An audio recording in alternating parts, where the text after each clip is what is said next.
Toetuse taotluse esitamine käib e-toetuskeskkonna kaudu. Siin saad sisse logida ID-kaardi, mobiil-ID või Smart-ID-ga.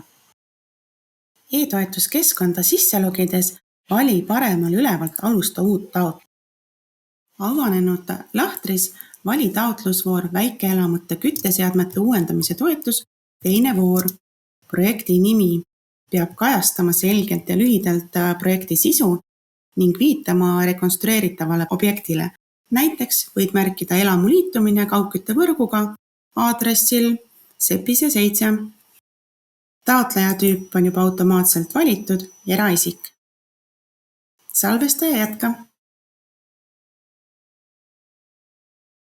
Taotleja lehel saad sisestada taotleja andmeid ja lisada kontaktisikuid. Kõiki sisestatud andmeid saad enne taotluse lõplikku esitamist muuta. Samamoodi saad juurde lisada kontaktisikuid, kuid toetuse taotlejaks peab alati olema väikeelamu omanik. Isikukoodi lisades täituvad mõned väljad automaatselt, ülejäänud väljad, millel on tärn ees, tuleb käsitsi sisestada. Oluline on, et oleks märgitud, et vähemalt üks isik soovib saada teavitusi e-postile, sest siit kaudu käib teavituste edastamine taotluse puuduste kohta või siis otsuste edastamine. Juhul, kui sul tekib küsimusi, mida ja millisesse lahtrisse märkida, siis paremal klikates abiinfo lahtrisse avanevad selgitavad väljad, kus saad infot, mida kuhu märkida. Samuti on kindlasti suureks abiks siis KredExi kodulehel olev taotlusvormi abistav juhendmaterjal. Projekti üldandmete lehel saad sisestada projekti üldandmed ja info selle kohta, kas oled saanud või taotlenud käesoleva projektiga sisuliselt seotud tegevuste elluviimiseks toetust mõnest teisest allikast. Projekti number genereerub automaatselt. Projekti nime on võimalik muuta kuni taotluse esitamise hetkeni.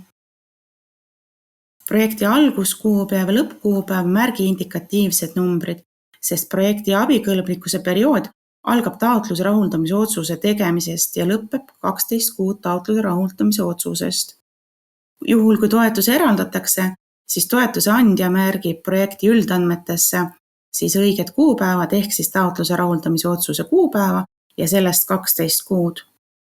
Juhul, kui oled saanud toetust mõnest teisest rahastusallikast või taotled, siis märgi siia jah, lisatoetuse andmed, kus ja millal oled toetust saanud. Kui ei ole, siis jääb siia ei.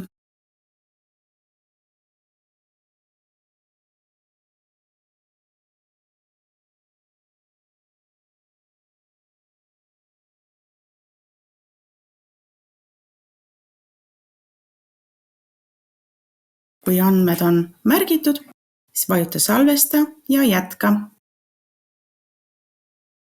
Sisulehel saad kirjeldada projekti, saad välja tuua eesmärgid ja tulemused, ette on antud valdkond, millesse projekt panustab.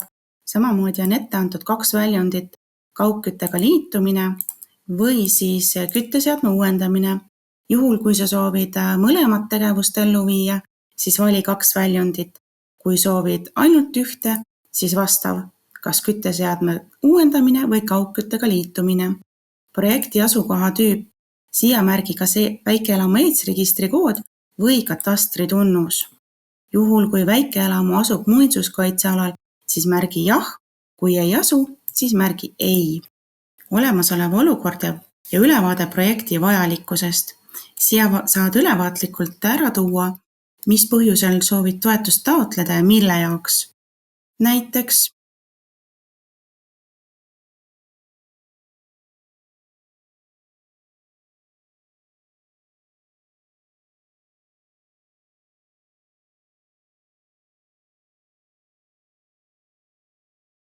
projekti eesmärk ja tulemused. Projekt peab panustama õhukvaliteedi parandamisse.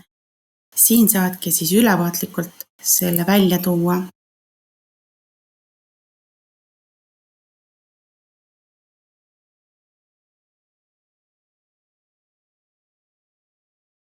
Projekti lühikokkuvõte avalikkusele.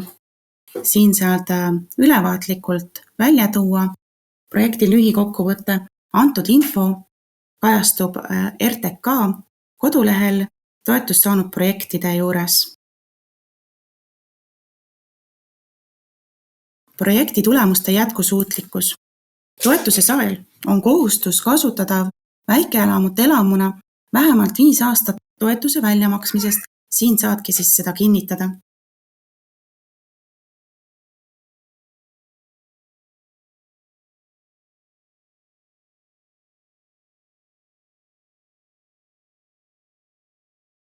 Projekti eeltingimused. Siin saad ära tuua, mis on eeltingimused, et antud projekt ellu viia. Näiteks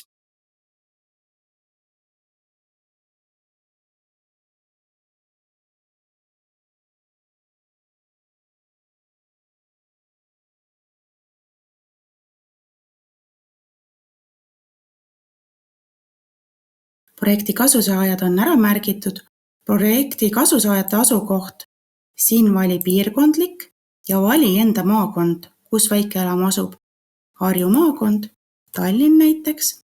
Tallinna puhul märgi projekti kasusaajate täpsustuse reale, siis linnaosa, millises linnaosas väikeelamu asub. Näiteks Nõmme. Andmed projekteerimise teostaja kohta. Siia saad märkida projekti teinud ettevõtte nime, projekteerimise maksumus, maksuandmete tõendil kajastuv summa. Vaata, mis summa on maksuandmete tõendil brutosummana ja märgi see siia.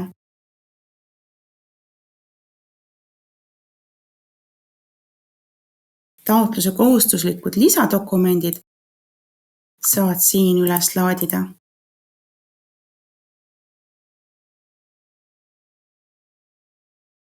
Täiendavalt saad lisada volitust või muud projektiga seotud dokumente. Kui on kaugküttega liitumine, siis saad siia lisada liitumispakkumuse ja eelarve projekti. Kui on täidetud, sa vajuta salvesta ja jätka.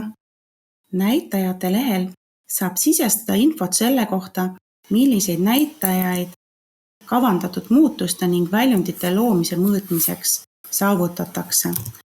Kuna mina valisin kütteseadme uuendamine oma tegevuseks, siis minul on siin see ette antud. Selle avades paranenud küttesüsteemiga elamud, algväärtus on 0 ja sihtväärtus on 1. Ehk siis antud tegevusega paraneb ühe elamu küttesüsteem. Ülejäänud asjad on ette antud, salvesta ja jätka. Tegevuste lehel saad sisestada projekti tegevused ning nende elluviimise algus- ja lõppkuupäevad. Tegevused on ette antud, ära neid muuda, vaid vali nende seast. Mina taotlen toetust ahju soetamiseks ja paigaldamiseks. Projekti alguskuupäev. Projekti lõppkuupäev. Siin saad tegevuste real täpsemalt ära tuua, milliseid töid tehakse. Teiseks tegevuseks on lõhkvesi soojuspumba paigaldamine.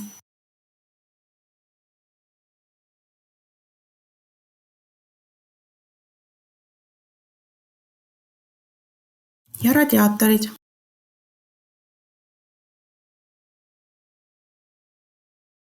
Salvesta ja jätka. Eelarve lehel saad sisestada elluviidavate tegevuste eelarve. Juhul, kui soovid toetust taotleda õhkvesi soojuspumba, maasoojuspumba, pelleti või halupuidukatla, ahju, radiaatorite, põrandakütte või korstnaga seotud tegevusteks, siis vali kulud on hüvitatavad standardiseeritud ühikuhindade alusel ja kõigile tegevustele sama toetuse määr. Kui soovid toetust taotleda ainult kaugküttega liitumiseks, siis jääb valikuks kõigile tegevustele sama toetuse määr. Kui soovid toetust taotleda 2 tegevusele ehk siis kaugküttega liitumiseks ja näiteks radiaatorite paigaldamiseks, siis jääb 2 valikut. Kulud on hüvitatavad standardiseeritud ühikuhindade alusel ehk siis radiaatorite puhul ja kõigile tegevustele sama ehk siis kaugkütte puhul.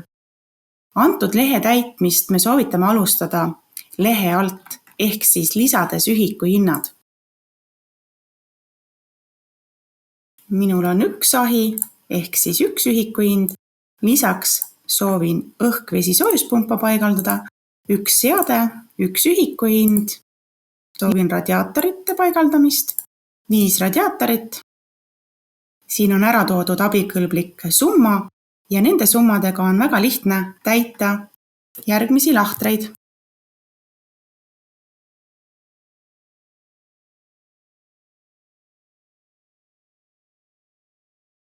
$3200 on radiaatorid.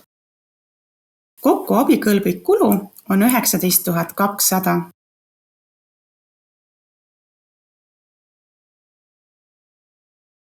Toetuse määr on 50% ja süsteem automaatselt arvestab, et taotletav toetuse summa on $9600, omafinantseering $9600. Eelarverea täpsustuse juurde saate lisada täiendavaid täpsustusi. Kui need on lisatud, siis salvestaja jätka.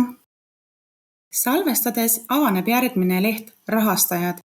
Siin on juba väljad täidetud, kus on näha, et toetuse summa on $9600, omafinantseering $9600, abikõlblik $19 200.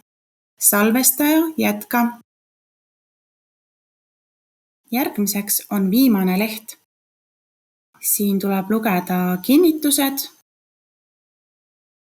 Nendega tutvudes vajuta kinnita, allkirjasta ja esita taotlus ja ongi taotlus edukalt edastatud. Seda, et taotlus on edastatud, näed ka seisundi muutmisel.